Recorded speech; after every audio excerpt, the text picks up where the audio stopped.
Hey guys, and welcome back to Lights Out Latest. My name is Marina, and I'm here with my fellow Formula One fans and friends, Tristan, Jason, and Steven. And today we're gonna do some personal opinion stuff. So I want to preface by saying none of this is law. This is what we feel and what we think, and we might even disagree with each other. But we're gonna go into who we think the most underrated and overrated Formula One drivers are. But first, breaking news. Guenther Steiner, no longer team principal of Haas. What happened? Now, what happened? Oh, no. Not on my 2024 bingo card. Yeah, we're gonna have to create a new one now. I mean, it wasn't on mine either. I don't think he's the one that needs to go at Haas. If that's that nobody needs to go. It's just that Gene Haas has just got to realize that he's got to put more money into his team if he wants it to perform. Which I'm sure we're going to get to in a second as to his statement on Guenther leaving was that he wanted, I don't remember exactly, but he was like, I'm looking for performance, not coming in like 10th place. And it's like, well, buddy, dude, I mean, this isn't going to change just because you got rid of Guenther. This is a classic "it's a not you, it's me" situation. Yeah. It's like, sorry, we can't have you anymore. You're not producing results. Maybe I'm the problem, but I'm gonna get rid of you anyway because I want to point fingers. But There you go. Yeah. We'll see. This is, I mean, I was talking to another friend of mine, shout out Lucas Baumgartner, who we were discussing this and we were just kind of talking about, like, I feel like this is a moment where he's going to go, he was the problem, and whether or not he was or not, they're going to try to make it a turning point where, like, maybe it is where it's a lack of investment. Well, that's what we feel it is at least, and he's going to invest more, but that's going to take several years. And so if it's like, I don't know, I don't get the move. I feel like in the end they're losing more than they're gaining. Like, Guenther is such a personality. And he's bringing in revenue because, you know, there was the book, there was Drive to Survive, where he's like basically considered the main character of Drive to Survive. Yeah. And it's bringing people to the team, people starting to love the team more and more. So yeah, my thing is too, I wonder what Gene Haas said to his investors when he said when this happened. Like, what type of message does that send to your investors? It's like, oh yeah, guys, don't hate me, but we're going to fire the guy that you love the most. I know you're not going to like it, but trust me, it's all going to work out for the better. Like, I just wonder, what he said is like, what would you say to your investors taking out, that's basically like saying firing Bill Belichick during his prime, you know? Well, that's like what would you tell him? I'm thinking more like when you say that, like that's a good comparison, but I think more to like the team members. Like that you're losing your head coach. Imagine if Tom Brady just lost Bill in the middle of his like prime. Sure, Tom is Tom is Tom. He's probably going to win those rings anyways, but Bill was a big part of that like dynamic chemistry. So it's like, you know, the team, how does the team feel? Yeah. And he did come out, there were a lot of rumors, like Sky Sports kind of put out some feelers saying like he didn't get to say goodbye. But I did see like a press conference and he was asked and he said, I want to start by saying like thank you and goodbye to all my team members because I didn't get to say goodbye. So like it really must have been like a thing. And I like that you mentioned investors, but actually on the other end, Helmut Marko said that Guenther wanted to convert his Netflix popularity into a part ownership in the team. So if that really is the case, then maybe that's kind of where it went wrong. Guenther went to Gene and was like, look, I want to own part of the team. I'm putting everything into this. And Gene was like, I don't want that. And then that's kind of where it went wrong because like, I feel like a part that no goodbye, no nothing, like you're gone would be something that it had to be like a conflict that arose, right? It's not just like all of a sudden you're gone. Like I feel like that would have been more of like a notice thing and like have a smooth transition. It was a little bit like Guenther said in his interview, like he literally had an interview this week, I think at like the Autosport conference or whatever. And they like asked him, when were you told? He's like, I was told like right before New Year's, but like couldn't tell anybody. And it like came out of nowhere to the team. It was his contract was up though, and Gene Haas said, "Hey, we're not gonna renew you." So like, it wasn't like he was straight up fired, but it was still like Gene Haas said, "Yeah, we don't want you here anymore." Yeah. At that point, it does make you wonder how long that was going on. Yeah. Yeah. Well, with that said, Simone Resta also, Chief Chassis, did leave the team, and their trackside operations guy is promoted. So we'll see where the team goes from there. Also, some other news: AlphaTauri, Racing Bulls, whatever their new name is, which I still don't know. We may never know. They are officially moving their air department to Milton Keynes to be closer to Red Bull. I've seen this coming. We talked about it like the end of last season. They are like converting back to a true Red Bull sister team, taking as many parts as they can from last year's car and stuff like that.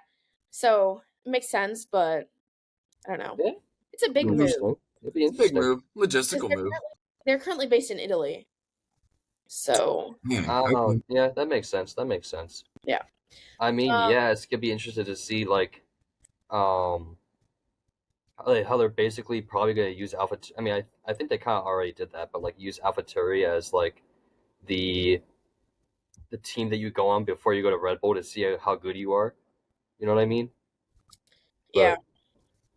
It's they're talking about testing team. integrating it a lot more back with like Red Bull parts, like how Haas has the model with Ferrari, where Haas buy like as much as they can from Ferrari. AlphaTauri like strayed away from that since 2017-18. I've heard they've been trying to do more of their own development, especially with the new like 2022 car, but it just hasn't worked out for them. Like clearly Red Bull is better. They should integrate a lot more with Red Bull. And that's why they're moving like a lot of their base and stuff back next to Milton Keynes in England. I mean, I would also say to be closer to Red Bull and use more parts from them. Of course, legally, like all the parts are allowed to use. Right. Like this isn't gonna be an overnight. Oh, it's just a second Red Bull team. It's like kind of like Haas Ferrari relationship. That's what I was gonna say. If I was like Helmut Marko or any of like main leadership at Red Bull, I'd say I'd rather have 4 cars on the track competing for wins than 2. So, we've always talked about it. We've always talked about 2 though. Like it's like, is good competition, like meaning like your teammates being competition, a good thing? Is it a bad thing? So do they want to pump Ferrari up too high or whatever? So I don't know. Yeah, and also, I mean, I don't know if you guys remember this, but like at the beginning of the year, Helmut Marko was like kind of putting out statements kind of to the extent of like, we're selling AlphaTauri, like that's they're going to go on their own, we're selling them. And I feel like this was more like they just like put the numbers down and cost effectively, like if we just share parts with them and try and get them to do better, then they'll make more money and they can come up in this championship standings and we won't sell, and we can still use them as a development, platform or whatever. But I don't know, it's such a like a 180. Like you were gonna sell and now you're like back to like it's kind of like we're gonna sell because we hate each other and now we're BFFs. Like it doesn't make huge sense. It's like complete 180, but it's back to the roots, I guess. I mean, that's how the teams have always been. Certainly can't hurt. Yeah. Yep. Like you mentioned with Ferrari and Haas, Mercedes will be Williams' engine provider through the 2026 new regulations and beyond. I think the official date year is like 2030. So long time providers on that end. So yeah. Dang. And then also want a quick recap car launch dates. Stake and Williams will both be on February 5th, Alpine February 7th, Red Bull February 8th, AlphaTauri / Racing Bulls February 9th, Aston Martin February 12th, Ferrari February 13th, McLaren and Mercedes February 14th, and Haas still doesn't have an official launch date that I know of. So they might just pull an undercut. I feel like every year they're the first one to launch. That's because they always do like that virtual launch. Like I remember vividly, like 2018 was the first real car launch cycle. Like one of these like I got into Formula One like during winter testing, 2017. So that was after all the car launches. And the very first like F1 car launch I experienced was at Haas 2018 launch. Coming out of nowhere, like middle of the day, I was walking between classes in high school. I was like, "Whoa, the new Haas!" Like that was unforgettable, honestly, as a Haas fan. Sorry. I was just excited for that. I really hope Ah, a man. Stake F1 is black and green. I feel like the main color is going to be black, though. So it's going to be black with, like, green Hope accents. so. I mean, green's You know. better We to haven't- accent with black than vice Yeah. versa. So, Yeah. yeah. We'll see. I'm really excited to see kind of like where it goes. I mean, I feel like as like a Red Bull fan, I can't be too excited just because like they're pretty much consistent. Like it's gonna stay the same that I Yeah. know of. Yeah. It's Maybe all they'll the do same another testing marketing. livery. Hopefully, I really liked like the one-off livery. First of all, they have their livery competitions that they do. I think they did in Miami. They did Vegas. Yep. Where else did they do? I think they did Coda as well, where they like do the Yeah. competition, and then whoever wins the competition comes to the race and gets to see their design on the car like in person and like watch the race from the box and whatnot. But I really like their white livery that they did in Japan a couple years ago and stuff like that. Like That's those clean. are cool. So If we'll I could see. ask for anything for Red Bull, is bring more purple back to the car. Like when back in, I think it was in like 2010, 2011 or whatever, when Seb was running with them. And they had a very prominent like purple aura almost to the car. I really liked it.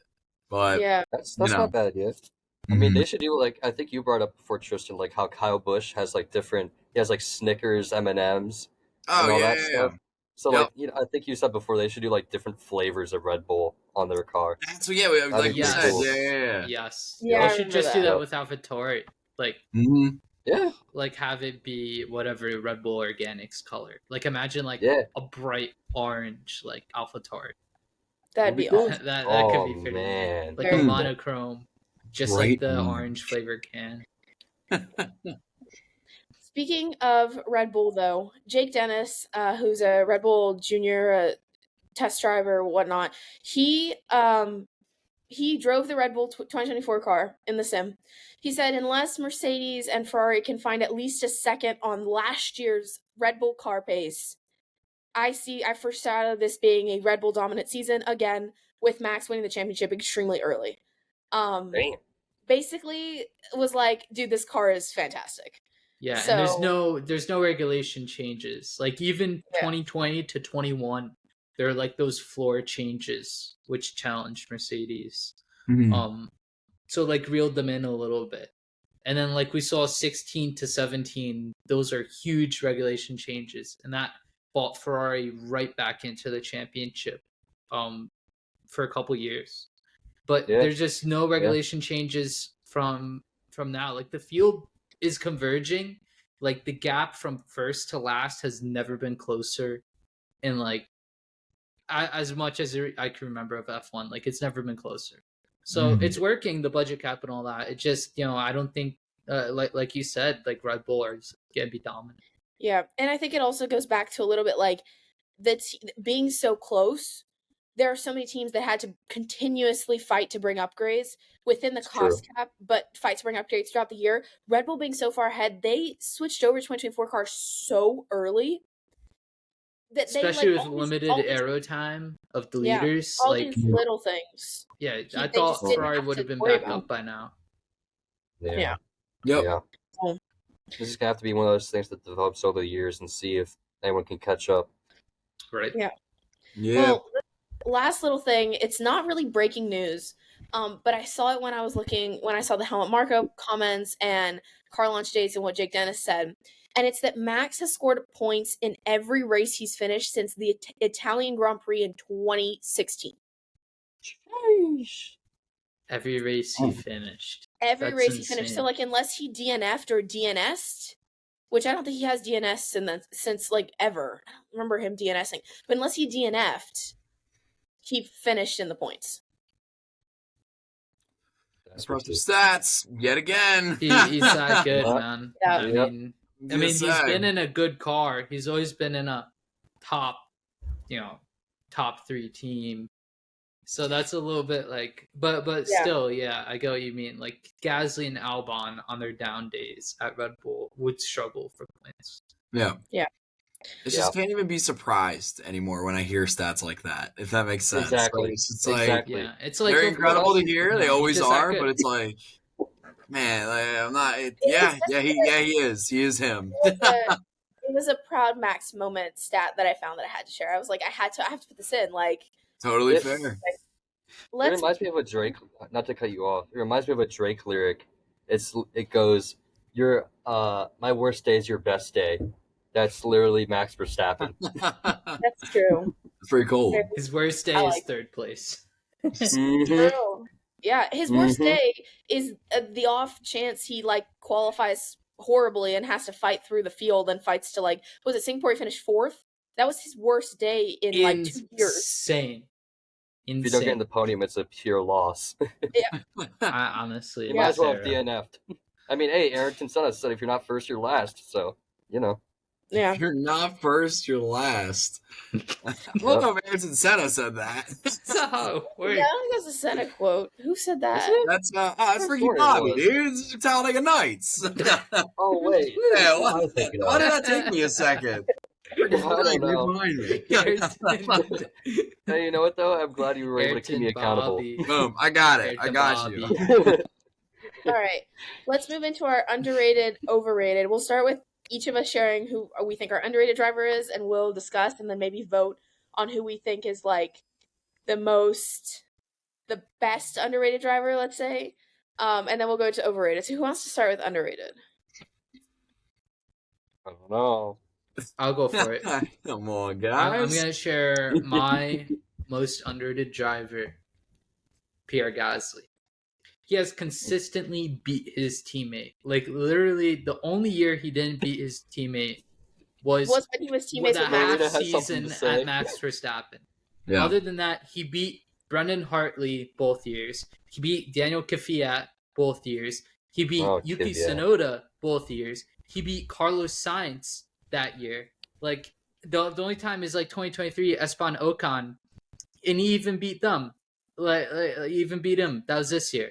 Yeah. And Yeah. you know, the only time he lost to a teammate was Max Verstappen in that half season in 2019. Like, or not half season, that season, but that with Max. Yeah. But Max has just spanked all his teammates. Yeah. Yeah, Well- Gasly's my pick. I don't That's a just fair think choice. that he is like what you're saying. Like he's beaten all his teammates. He's consistent. However, I think he's fairly rated. Like I think people give him credit for beating his teammates and for being consistent. Like everybody saw him as the better driver for sure between him and Yuki, and being like that. I think like Ocon is underrated. So if you say that he beat Ocon, then I guess maybe you could consider him like kind of underrated. Like nobody's really talking much about him. Yeah. But I don't know to what extent I consider him underrated. That's my only thing. Like I totally agree that he's a great driver. He's also, Yeah. especially within recent years, Like I forgive me think if he could I'm go side for wrong. side with Ricardo. Like I think Right. he's that level of good, but everybody would automatically say, "Oh, Ricardo is so much better." But Gasly has been no, through that's so fair many to say. teams and That's fair. teammates. That's true. Like I think he Yeah. is at the same level as Ricardo.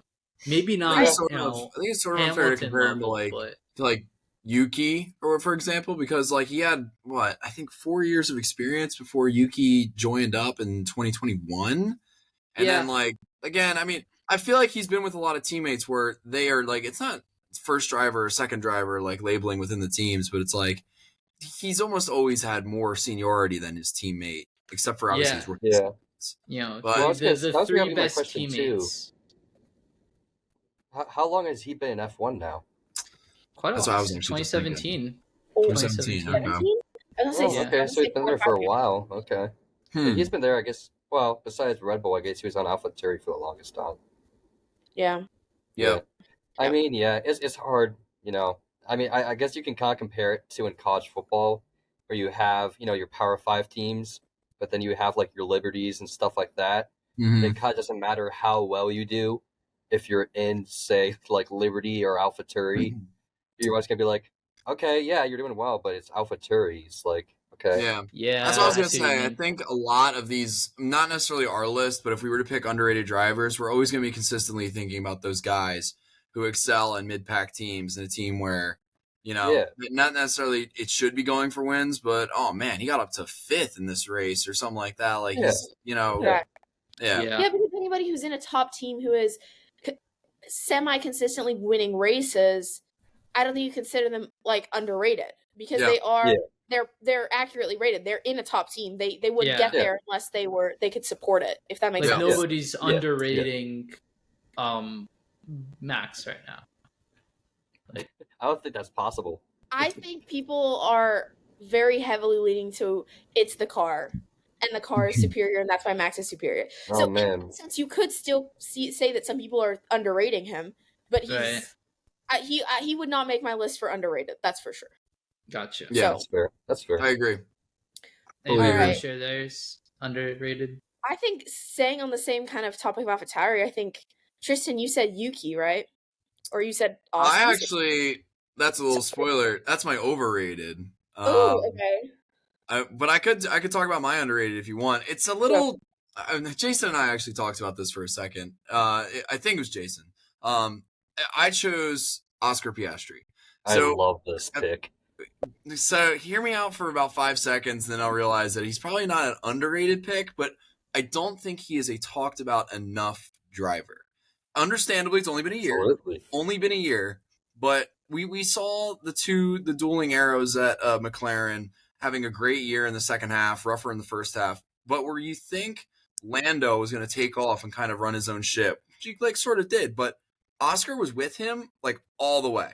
In terms of every race that they performed, unless if there was some technical issue or one of them got into an incident or something, they were pretty much side by side. If one was in front, it was normally Lando, but Oscar was always right behind him. So in a rookie season, he managed to get, I think, 97 points, I think was his total. Yeah. He ended up 10th, top 10 in the points. Obviously, again, probably would have been maybe even top 7 if that first half of the year just didn't exist for McLaren. So understandably off the beaten path with underrated, but I just think you're inherently underrated by not being talked about, if that makes sense. I think the thing with Oscar, though, I think you kind of touched on it. It's I know for me, I wasn't expecting Oscar to do anything like that.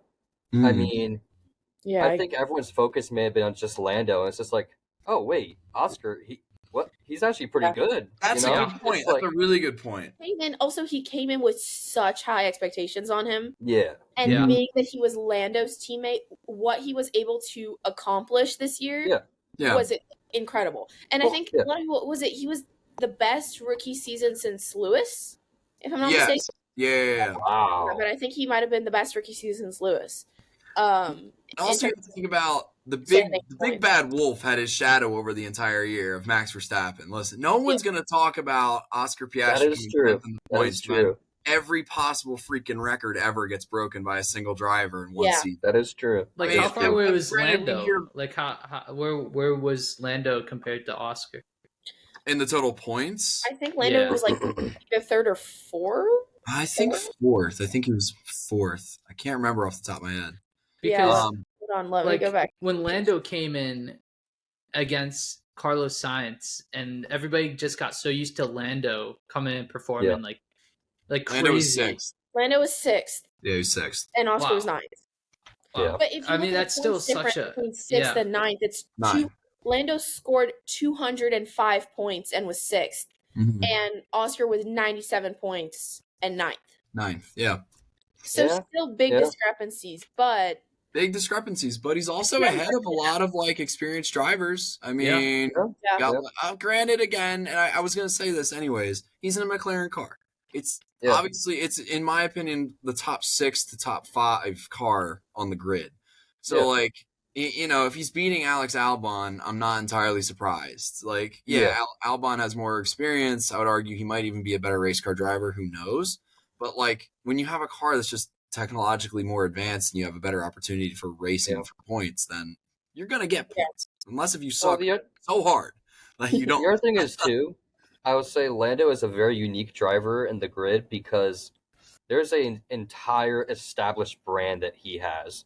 I mean, I think Max. Obviously, I think that's more comes from his stats and his performance. But you look at Lando, and I think you can say the same thing about Danny Rick. They both have established brands. Marketing machines, man. Not only do they have the pedigree, but they also have that huge brand, what the word I'm looking for, presence. Yeah. And so, Oscar already has, again, he has the stats, but it's just hard to overcome all that when you have someone as prevalent as Lando is. But yeah, that's my underrated pick. I do want to also mention that he beat like Lance Stroll. We consider Yeah. the Aston Martin to have huge pace, especially earlier. I mean, they basically had the opposite season as McLaren, but he still outfinished him. I think Lance was 10th and Oscar was 9th. You could call Lance a veteran by now. Like, yeah, sure. Lance should have beat him, and he didn't. Lance has been in F1 just as long as Max? Just as long as Gasly. 2017 was I was his gonna say first 17. year. 17 sounded right. Well, he started out with the Pink Panthers, didn't he?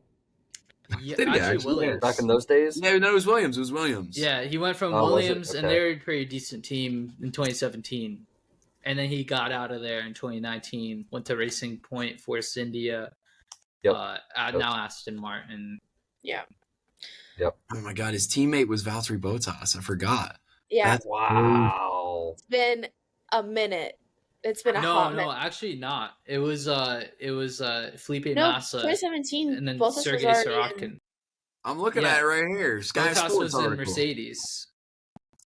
I don't know, Jason. Uh-oh. I don't Internet know. versus 2017. Who's gonna win? Look up the podium of Baku 2017. Okay, I'll do that. Go- Let's move on to search the next that. driver. I can Alright. go, I guess. Go ahead. All right, so I think this is a pretty decent choice, and it's someone that we've talked about actually recently. No other than the Iceman, Kimi Räikkönen. I believe is one of the more underrated F1 drivers. Absolutely. Yeah, and the thing with him also, I mean, I don't think obviously he has the Iceman. I know we talked about it earlier too. He doesn't have that huge media presence like other drivers do, and so I think that probably plays a part in it. But his stats are just up there, man. I mean, he's 16th all time of 349 starts with 21 wins. That's pretty good. He won his first and last race, Malaysia in 2003, and the U.S. Grand Prix at 2018. Holds the sixth place all time with 103 podium finishes, making the most successful Finnish driver, which isn't that hard to beat, considering I think like the only other one's like Valtteri Bottas. But Keke Rosberg, he was the champion. He was Nico's dad. Yep. Yeah. I would definitely say he's an underrated driver in this era, let's say, because That's when fair. a lot of the newer fans, let's say, even myself, I mean, when I started watching F1, it was already on, say, like the downturn of Kimi Räikkönen. Like he was leaving Ferrari. He was going from Ferrari. He went to Alfa Romeo. It was a back of the pack team. And like you said, with the media presence, he didn't get very much coverage. So nor did he nobody, like to. like a lot of people don't know who he is. Yeah. He's not that well liked. I mean, it's not that nobody hates him, but nobody is in love with him or whatever because of his media presence.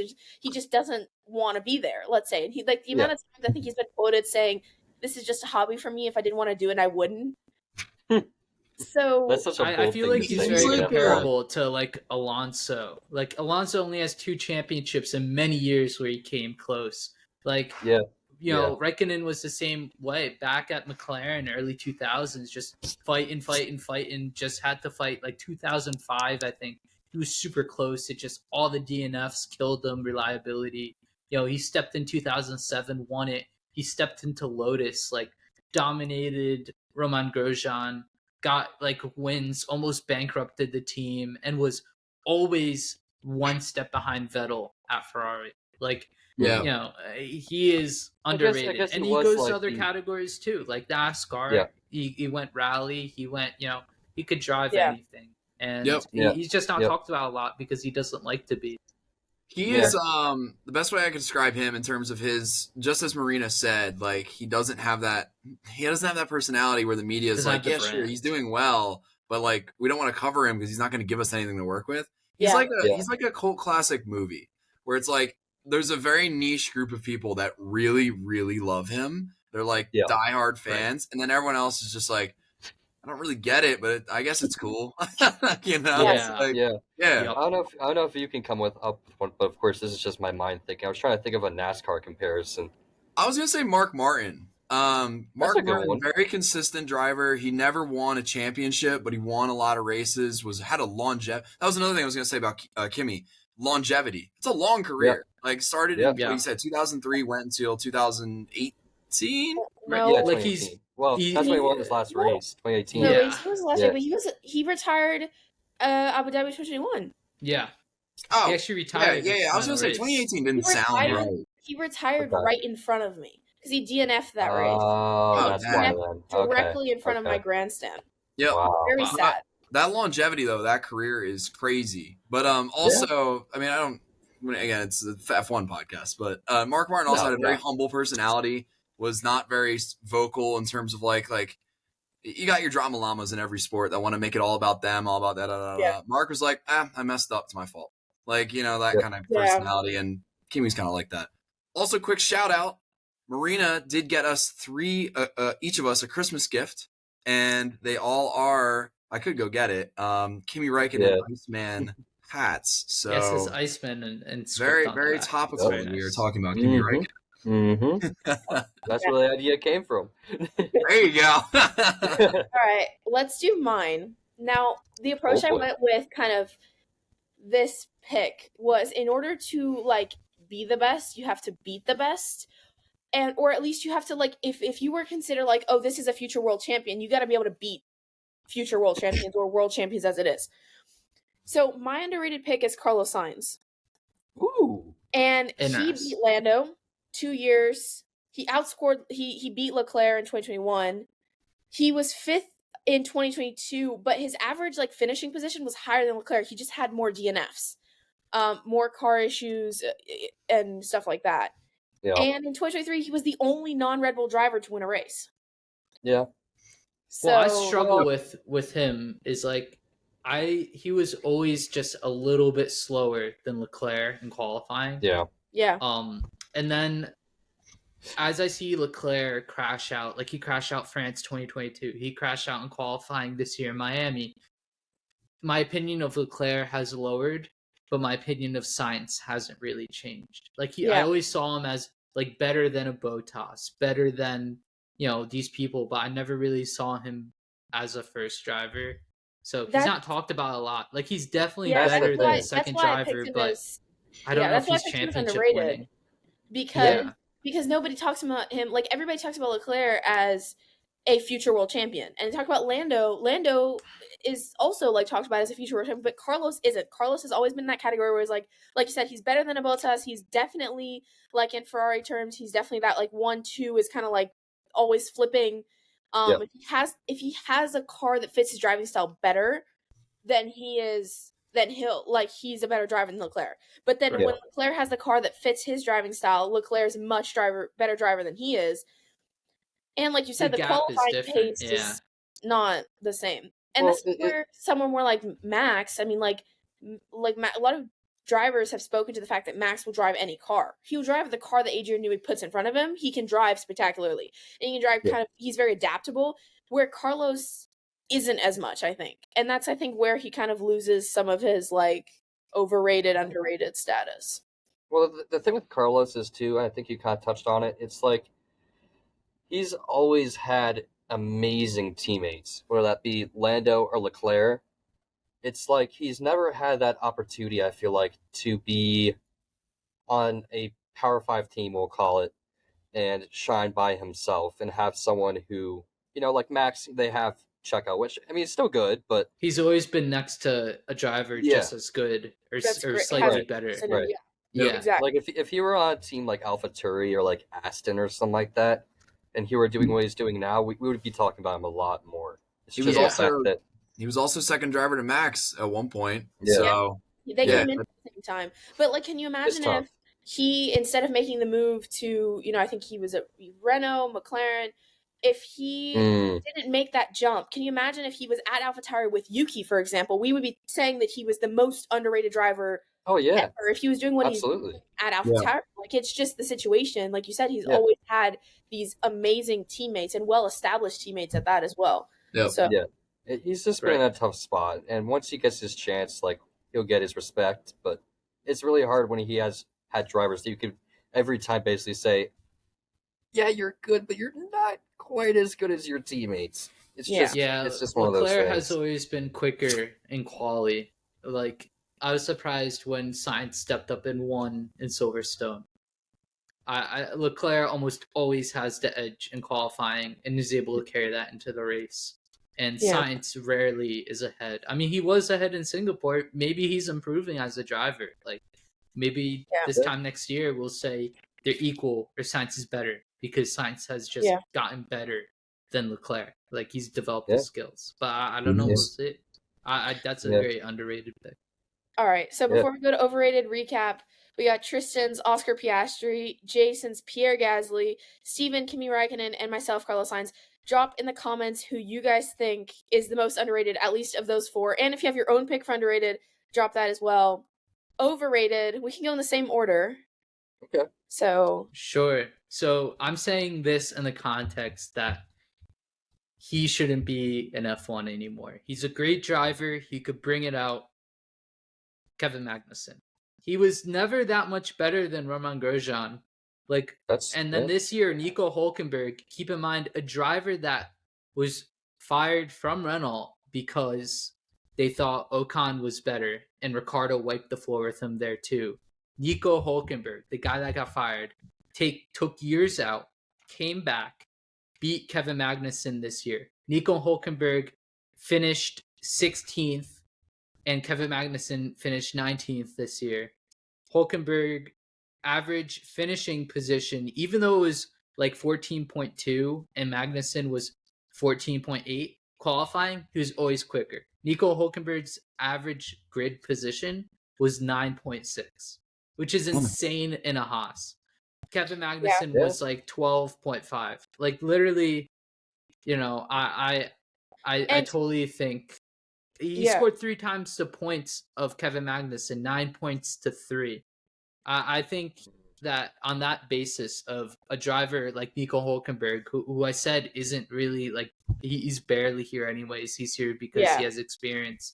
Kevin Magnussen just got beat by him, and I'm ready for new talent. I don't want to see him, here anymore. I agree. I think that at the time, both of them were picked because Haas needed stability. They were so done with Mazepin, Schumacher. Mick crashing the car. They could not take the crashes anymore. They barely had the budget as it was, and they needed someone who was stable. And in that sense, both of them did a good job. Both Nico Hülkenberg and Kevin Magnussen, they were able to keep the car, for the most part, on the track. Yeah. But like you said, Haas that does better in qualifying than it does in the race significantly. The higher you qualify, and he would drop down less, right? Like, if you're already 12th or 14th, then you're gonna continue to drop. But if you're 9th, then you're gonna drop, but you're still gonna drop, but you're gonna drop less. And I think that contributes more to his thing. So it is like everybody says, like, oh, points are scored on Sunday, but qualifying still matters a lot. Absolutely.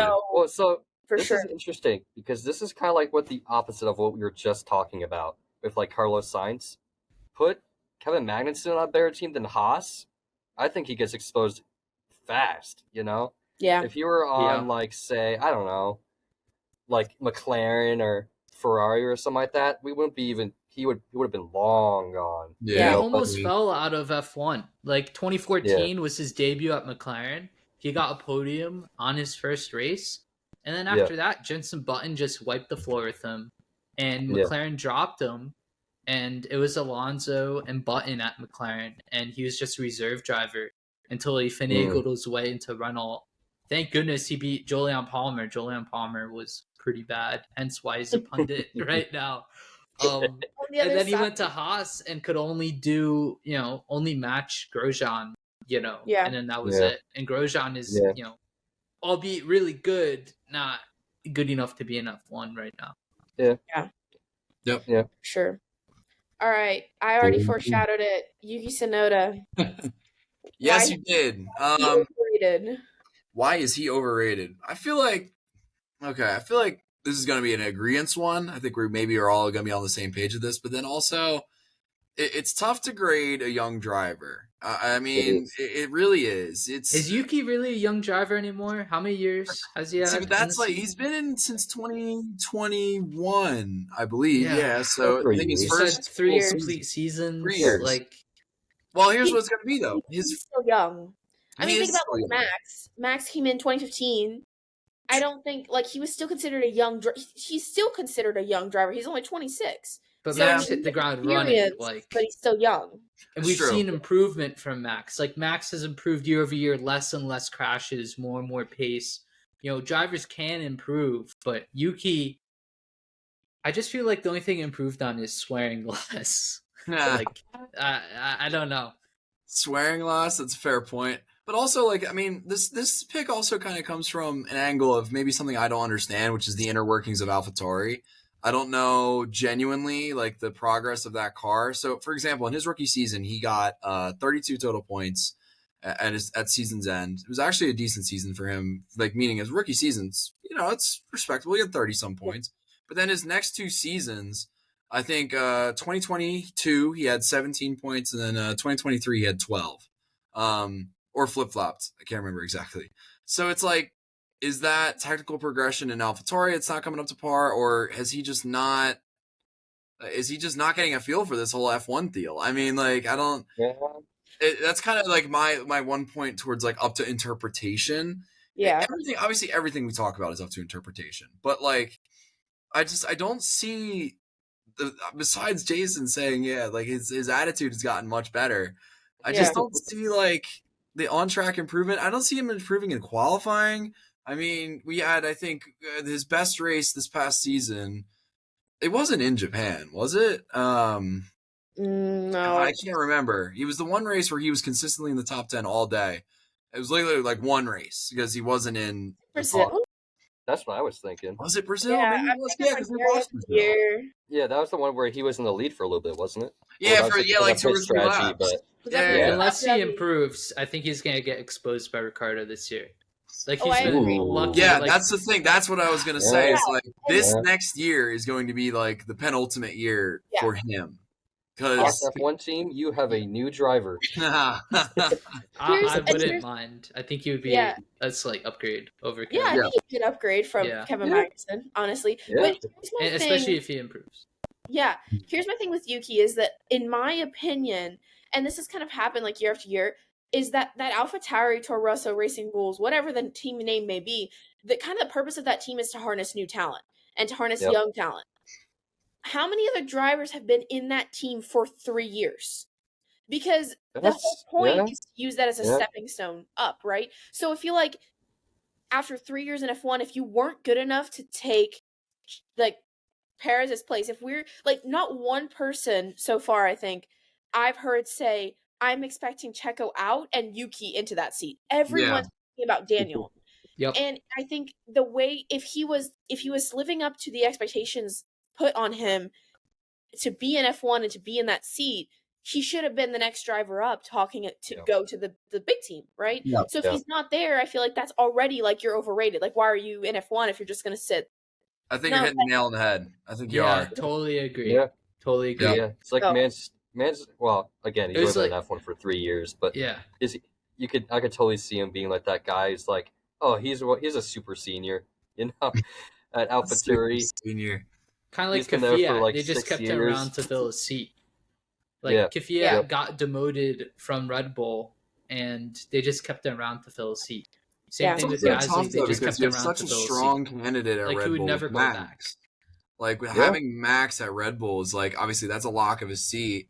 And then like we've said many a times, as long as Sergio Perez can just be in second, then what are they losing by just keeping Yuki in that seat? As long as he doesn't wreck that car every single week, then hey, it's okay. Things are okay. And that this year was supposed to kind of, or 2023 was supposed to kind of be this year where like I feel like he should have shined. Like he had, like you talked about. He's lucky to have Pierre. Yeah. Pierre's gone to Alpine. He's number one driver, so he should have like excelled in my opinion, but he didn't. And he was also like, I feel like at that point, as Red Bull, I would have made a decision to like, okay, enough is enough, or at least at the end of the season. But they had bigger problems in Nick de Vries, so I think they just had to like get rid of the worst. And so they're keeping Yuki for now, but I do think that Ricardo's going to expose him this I almost said this semester, this season.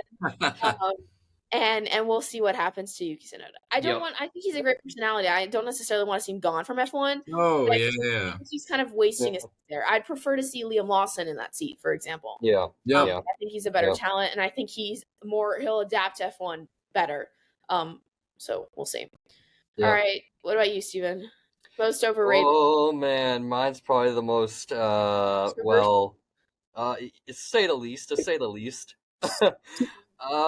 Yeah, so my driver is Fernando Alonso, if you could believe it. What are we talking about? Let him explain himself. Is this a comedy club? Like, what are we saying jokes now? See. No. Hey, I mean, look. Here's why I say this, okay? We talked about longevity, and we talked about how close he was to winning those championships. But at the end of the day, we're in a sport where you count rings. Man has two. He's wrong. Still two. I mean, look, are we gonna sit here and say Denny Hamlin is one of the best drivers and he has never won a championship? It's the same thing. All right. It's the same thing. But 2 is better than 0. Yeah, 2's a lot better. You know what, though? Where he could be considered overrated. However, he's been in the wrong place, the right place, the wrong time so many times in his career, just making the wrong career moves, which is what kind of led to him that's part of the game, though. That's part of the game. Yeah, it is what led to him only having those 2 championships. However, his driving abilities are second. I'm not doubting that at all. Almost won the Indy in 2017. Won Le Mans at World Endurance. Steven, I'll let you go in just 1 second, but that's like the hardest thing for me to say, to try and see your point of view, is because I know this is F1. We're supposed to be talking about F1, but when I see Fernando, I see WEC champion. I see possible. He almost won the 500. Won 24 hours of Daytona. But also, I see exactly where you're coming from in terms of in the F1 side of things. So, anyways, continue. Yeah, well, so here's a couple of stats to kind of back that up, which actually kind of surprised me. I mean, again, this is nothing going to be like, oh my gosh, that's terrible. But for Fernando Alonso, I don't think it's as good. So for podiums per start, he's ranked 36th all time with 25.7% podiums per start, which I think is pretty low for Fernando. Where does that, if you have it, where does that put him in, who's his neighbors, if that makes sense? Well, yeah, so I tried to look into that, and I couldn't find that one, unfortunately. Okay. But I do have some that are kind of like that. So how about this one? So points per start, 6.01, ranks 49th all time. Next person up is Bottas with 6.83 points per start.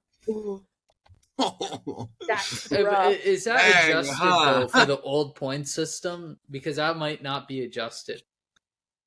Maybe. Hold on, I gotta figure this out because I have a website that converts it. And Jason is coming in as Fernando's lawyer. Head to head. Jason, because I can't accept his defense. Right. For sake of time, while he looks that up, he's also gonna have to pay a little bit of attention, because when I put this on the sheet, he said absolutely not. Are you high right now? George Russell is so overrated. Who is it? Wow. George Russell. I'll listen. You got the flag behind you, Steven. Pay attention. I didn't hear what she said. I'm sorry. Okay. He beat Lewis in his first season. However, he was in a car in which it was like a downturn for Mercedes, and it was a car with a lot of porpoising. It was very bumpy. It was in a car more similar to what he was driving at a Williams than it was to the original Mercedes that Lewis was in before.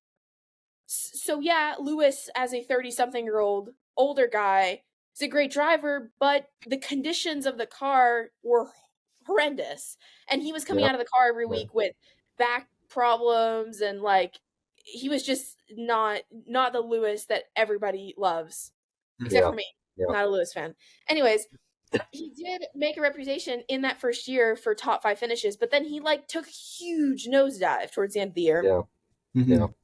And in my personal opinion, he's not as good of a number 2 as Valtteri Bottas was. And Yeah. you just said Valtteri Bottas was what, 50th on the list for points? Yeah. Well, So 48th. 48th on the list He for was just points. above. Yeah.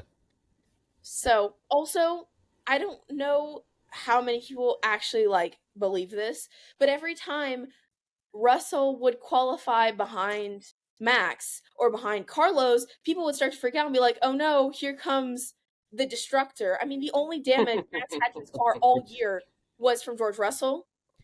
And Carlos Sainz has been taken out by George Russell on lap 1. He just kind of like has a reputation for taking people out on lap 1.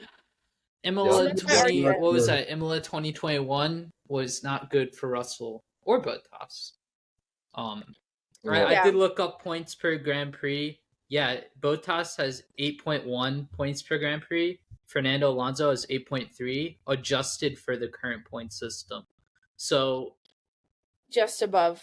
Still, and then wins per Grand Prix is wins per Grand Prix is 8% for Fernando, and wait, that's not right. No, that's podiums. It's gotta have to be way. Yeah, Bottas has 5%, and Alonso has 8%. Yeah, wins per Grand Prix.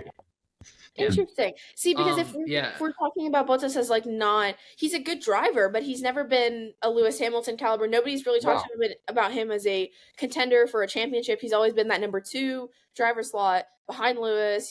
He even like Max out like beat him a lot of times. Max was either 3rd or 2nd. Yeah. When the Red Bull was not as good as the Mercedes. Mercedes was like flying, kind of in the situation we're at now. I'm ready to respond to George because I do disagree. He's right. Hold on. Why is George Russell not overrated? Because let me be clear that previous single seaters, F2, F3, GP3, whatever, don't count, because so many drivers have been wrong that you can win Formula 2, Formula 3, and come into F1 and be crap. Nick DeVries. Yep. Stoffel Van Dorn. Yeah. So Van Dorn got Alonso'd. Like I rate him as good as a Magnussen or Hulkenberg. But that's gonna get clipped. Yeah. He got Alonso'd. Yeah, he just stepped in it. Man, I'm about to tarnish Alonso's career. Yeah, but no, it's all because of last year. Like, they traded years, George Russell and Lewis, this year, last year. George Russell always killed his teammate at Williams. I mean, not like he had much competition there. Anyways, it is a Williams. Like last year, he came in 4th, and Lewis Hamilton came in 6th.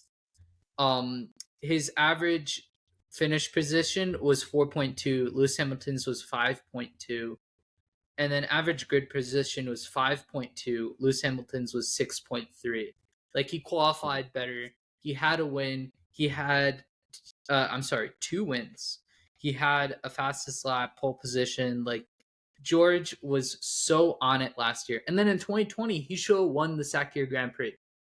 Like, he stepped in, demolished Bottas, no problem that weekend, stride for stride, in racing boots that are way too small for him because they didn't design the pedals to fit him. So his feet were killing him. He was in a new environment. He was not like, he's always impressed me. And I honestly, just that first season in the Mercedes, I think he lived up to the hype. And everybody has a bad season, and it was Lewis Hamilton's comeback season compared to last year. So that's why I think here's my argument. I'll kind of say in favor of Marina here, and that is this. Now this could be kind of pissy-washy, but my thing is this a product of Hamilton not having a car he's comfortable with, and George having a car? Okay, but no. But like, look. So George, think about it this way. Now, I could be totally wrong on this, so Jason, feel free to correct me. Sure. I would think, logically speaking, that the number 1 driver, Lewis Hamilton, in this scenario, has a car that is more likely to be subject to change to what he wants, in terms of what he thinks will help him, in terms of what will push him further and make him a better driver. Whereas I feel like George is probably given a car that's a little more safe, it's a little more is a little more proven, whereas Lewis could be in a car that's a little more experimental, if that Like makes sense. setup wise. Yeah. Yeah, because I feel like I know one of the things I saw was Lewis was complaining that, I don't know what George's setup is, but Lewis was complaining that he wasn't feeling his car as well because of his seating position in the cockpit. He feels like, I think he was that he's too far back. Forward or back. Oh, far whatever forward. It was. One of the two. The Mercedes car this year, they change up the seating position to be totally different. Which actually could be an advantage for George because he's a tall person. Yeah. So he has... Maybe. Yeah, I mean, I don't know how potentially. they set up the cars. Yeah. I guess we're going to have to wait this year because right now in teammate duels, they're 1-1. They're So 1-1. if you could go 1-1 with Lewis Hamilton, like, I don't know. Yeah. We'll see. That's We'll why see. I set my argument. That's all I could say. I think he's 1-1 with Lewis Hamilton, but Lewis Hamilton he's not been at his best That's what I'm either saying. year. Yeah. Like last year when And Nico they can Rosberg argue- was roasting Lewis Hamilton at Imola, he's like, "Yeah, equal machinery," and George is winning. Like it was so funny.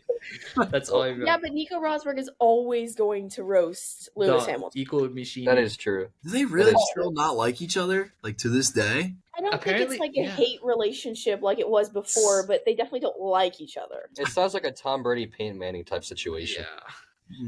Like how salty can you be that like you lost? Like I mean I don't know. He won.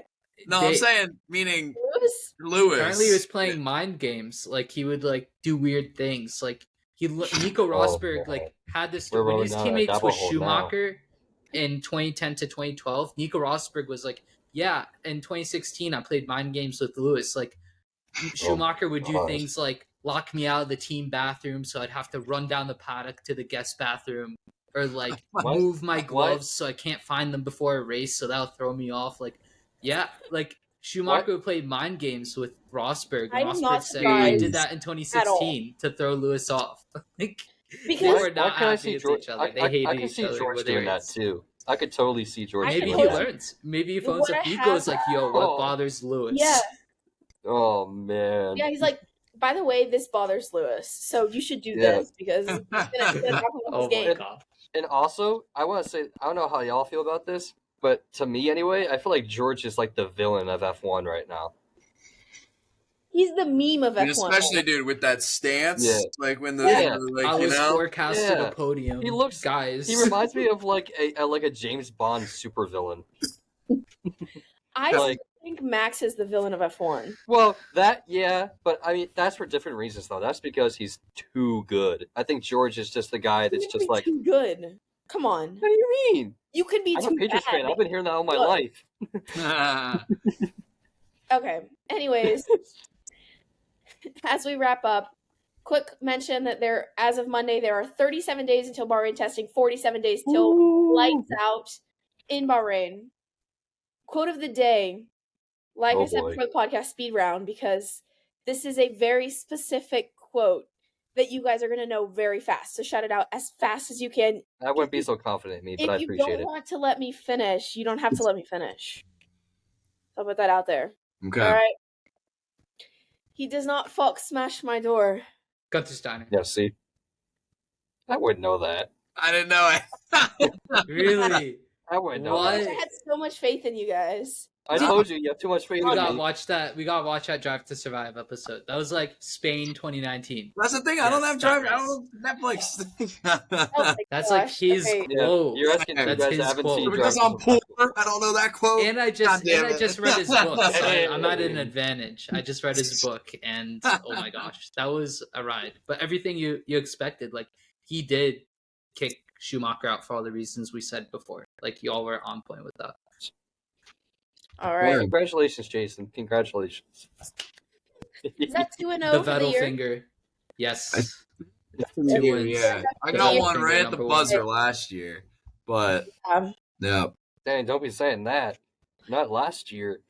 hey, last year. 2020 only. All right. Thank you guys so much for watching. I hope you guys enjoyed. Before I forget, drop who you think the most overrated driver is in the comments as well as your most underrated. If you want more from us, we have Tech Tuesday, Wag Wednesday, Throwback Thursday, Fun Fact Friday, Man on the Street videos, and more.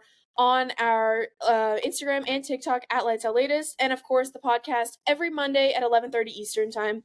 We hope you guys enjoyed and come back next time. Bye. See you. Bye. Peace.